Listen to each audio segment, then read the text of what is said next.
Olá, irmãos, chegamos em Atos capítulo 9. Agora, como eu disse no nosso último encontro, agora o jovem Saulo, que a gente viu que estava participando lá do apedrejamento do Estevão, agora ele vai aparecer de uma forma muito intensa. Praticamente todo o relato agora de Atos vai falar sobre a conversão desse jovem e do seu ministério. É muito importante que você leia com cuidado os textos.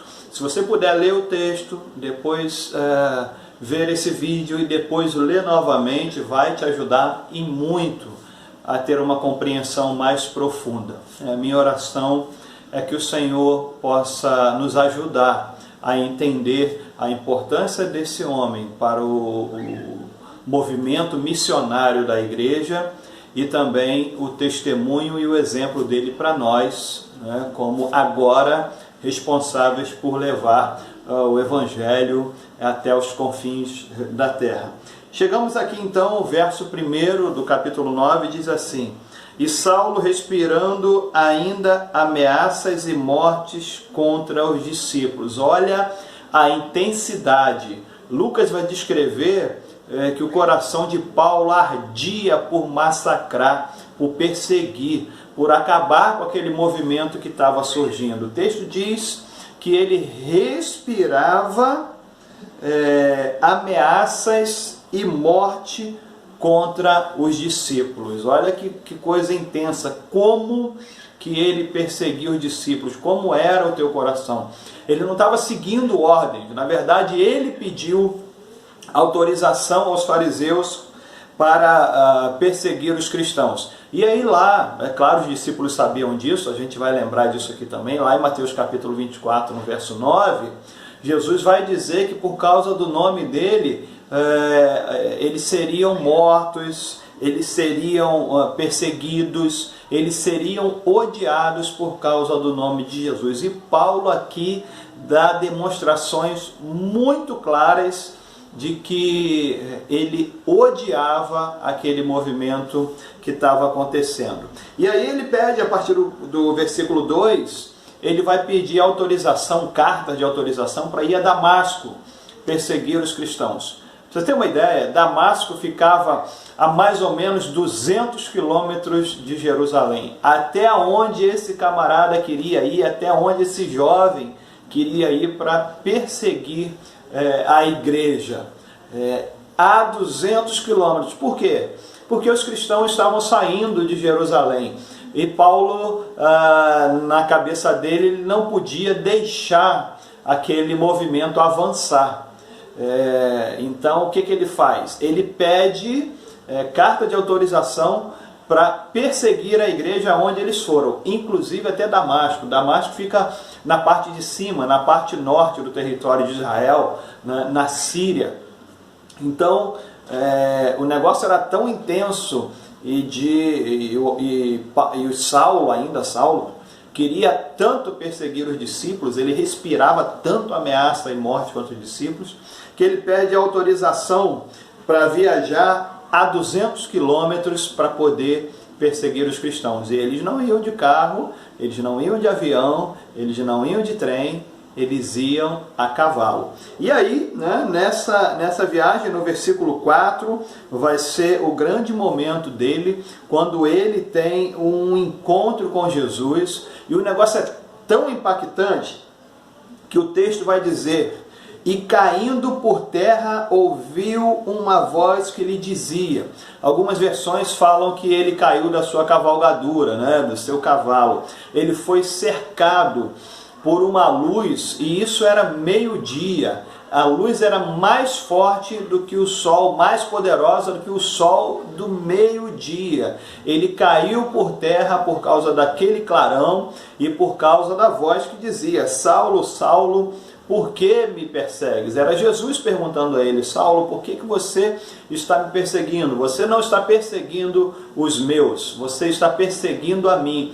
E aí nós vamos ver aqui que Jesus ele sempre se coloca entre os seus discípulos e os perseguidores. Olha que coisa tremenda que nós vamos ver nesse texto aqui. No verso 4, quando ele fala, e caiu por terra, isso vai deixar muito claro para nós que a experiência de Paulo também é impactante para ele, assim como a nossa conversão tem que ser um divisor de águas na nossa história, na nossa caminhada. A nossa conversão tem que ter impacto, tem que nos derrubar, tem que fazer a gente cair literalmente do cavalo, cair da nossa arrogância, da nossa independência, porque na verdade o que a palavra do Senhor vai dizer para a gente lá desde o pecado, e o problema do pecado de Adão foi esse, é que o homem quis se tornar independente de Deus, ele não quis mais depender do seu Criador, e nós precisamos cair aí desse degrau de independência do Senhor, que só vai arrebentar a gente, e aí a gente cai literalmente do cavalo, nós somos impactados, nós caímos da nossa arrogância, e aí a gente não pode mais andar do jeito que a gente andava. Nós vamos ver aqui no texto que o jovem Saulo, né, ele ficou cego, né, como se fossem umas escamas que estavam ali nos seus olhos. Então ele vai enxergar agora a vida de uma forma diferente. Não dá para você ter um encontro com Jesus e continuar do mesmo jeito. Se eu continuo do mesmo jeito, é porque tem alguma coisa errada no meu encontro com Jesus. Eu não me arrependi, eu não entreguei a Ele o meu coração, reconhecendo a minha arrogância, a minha rebeldia. Por quê? Porque a conversão da gente tem que impactar drasticamente a nossa vida e tem que mudar a direção da nossa vida. Por isso que é conversão. Estamos indo por nossa conta e agora a gente faz uma conversão. A gente volta para o caminho do Senhor. Isso é importante para nós. Um outro ponto que eu quero destacar aqui está no versículo 13, quando tem uma conversa entre o Senhor e Ananias. Ananias era um discípulo que estava lá em Damasco, e aí você leu no texto aqui que o Senhor fala para Ananias ir lá buscar o tal do perseguidor. E Ananias, é claro, fica preocupado. Senhor, esse camarada está botando todo mundo na cadeia. Eu fico imaginando aqui o Bin Laden, por exemplo, se convertendo, e aí o Senhor vai falar com a gente: olha, Fábio, vai lá e procura o Bin Laden no tal endereço, porque eu quero usar. Eu, Senhor, que história é essa? Esse homem está explodindo o mundo inteiro aí, né? Então, para quem não sabe, né, para quem é mais jovem, o Bin Laden é o terrorista que foi responsável pelo ataque às duas torres gêmeas, aqueles prédios lá, no ataque do World Trade Center em 2001, no famoso 11 de setembro de 2001. Então, o soldado Saulo, ainda não era apóstolo, o soldado Saulo, ele era como se fosse o Bin Laden hoje. E aí Ananias vai dizer para o Senhor: Senhor, eu vou assim mesmo. Olha que coragem. É uma marca do início ao fim de Atos dos Apóstolos, a presença do Espírito Santo na vida dos discípulos dava a eles coragem para obedecer, custe o que custar. Podia custar o que for, mas eles tinham coragem. No primeiro momento, Ananias diz: Senhor, ele é perseguidor e ele está prendendo todo mundo, mas eu vou, e assim então ele o faz. No versículo 20, diz que depois da conversão, ele foi batizado e logo nas sinagogas pregava que Jesus era o Filho de Deus. Ele se converte para servir. A gente se converte para servir. A gente só não vai poder servir e trabalhar lá na glória. Lá cessou todo o trabalho. Mas aqui, a gente entrega a nossa vida a Jesus, começa então a nossa história de salvação e nós somos chamados para servir. É sempre, palavra para mim de evangelho, no evangelho é trabalho, trabalhar para Jesus. Em alguns momentos, é claro, a gente vai precisar parar, vai precisar tratar as enfermidades da nossa alma, é claro, vamos tratar das nossas feridas, mas em sendo curados, nós voltamos para a peleja, é como na guerra. O soldado é baleado, ele volta para o quartel, é tratado e depois volta para a guerra.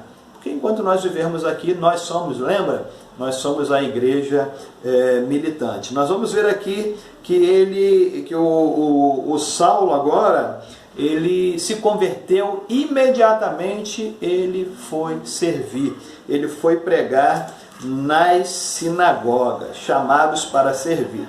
A partir do verso 23, nós vamos ver que ele vai agora sentir o gostinho da perseguição.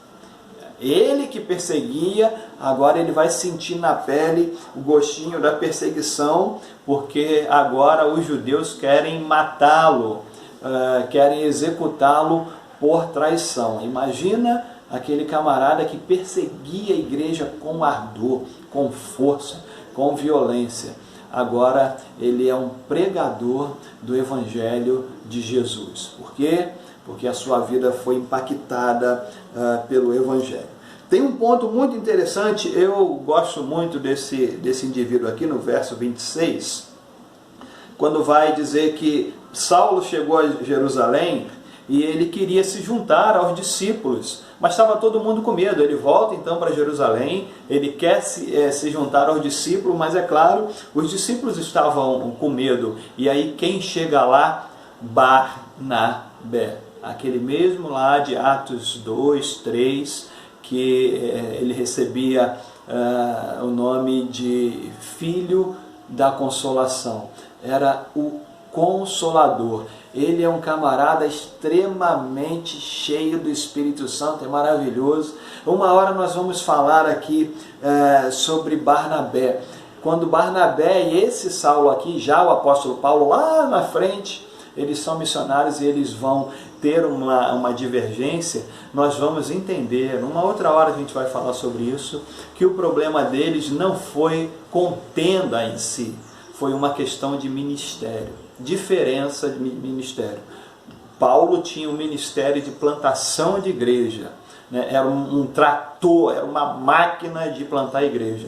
Barnabé era um camarada que gostava de pastorear, de gente, de estar com gente. E aqui ele pega esse novo convertido, Saulo, o perseguidor da igreja, e vai fazer a ponte de ligação entre Saulo e os discípulos. Que ministério maravilhoso, ministério da reconciliação, ministério da conciliação. É uma pessoa que promove a paz, não é uma pessoa que se envolve com contenda na igreja, não é uma pessoa irada, não é uma pessoa que toma partido, toma lados na igreja ou ali no meio dos discípulos, não.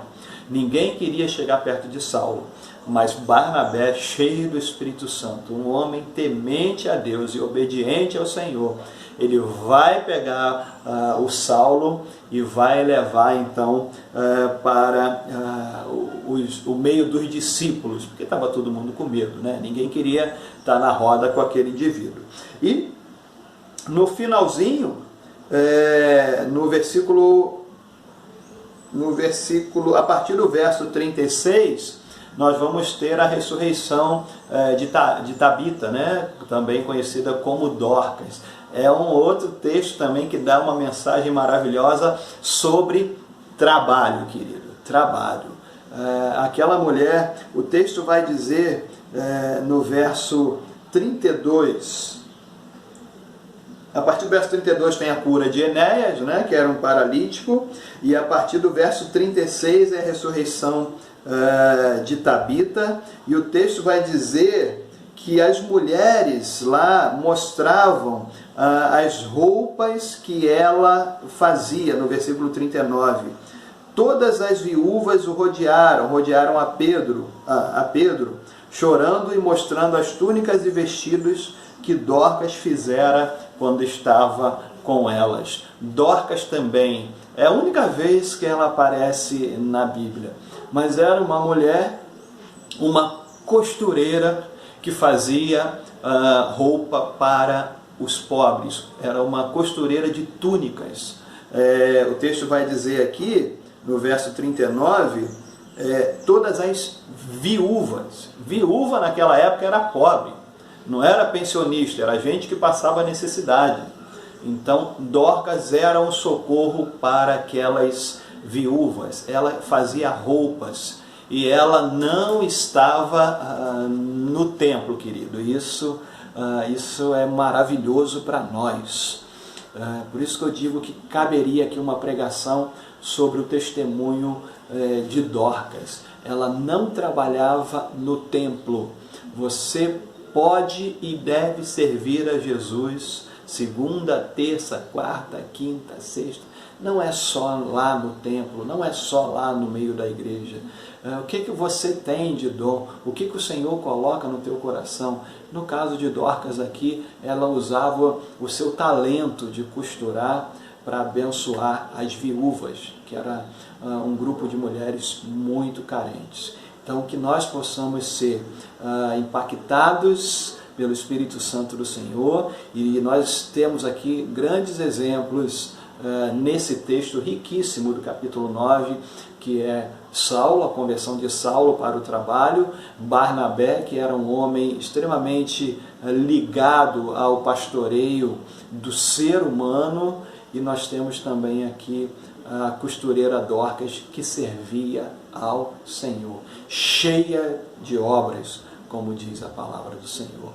Tem um lugar para você trabalhar, se envolva em alguma coisa, não deixe a tua fé se resumir ao domingo. Somente o domingo, quando você pega a Bíblia, bota embaixo do braço e vai, canta uma meia dúzia de músicas na igreja, ouve uma palavra e volta. Isso é muito bom, mas sirva ao Senhor no decorrer da semana. Dorcas fez assim, e nós aprendemos com essas personagens do texto riquíssimo de hoje. Que Deus te abençoe, querido, em nome de Jesus, que o Espírito Santo nos use para levar essa mensagem dele, seja na palavra, seja na pregação, ou seja através também das nossas obras, sendo instrumentos nas mãos do Senhor. Que Deus te use, em nome de Jesus. Até o nosso próximo encontro, se Ele assim nos permitir. Deus te abençoe. Amém.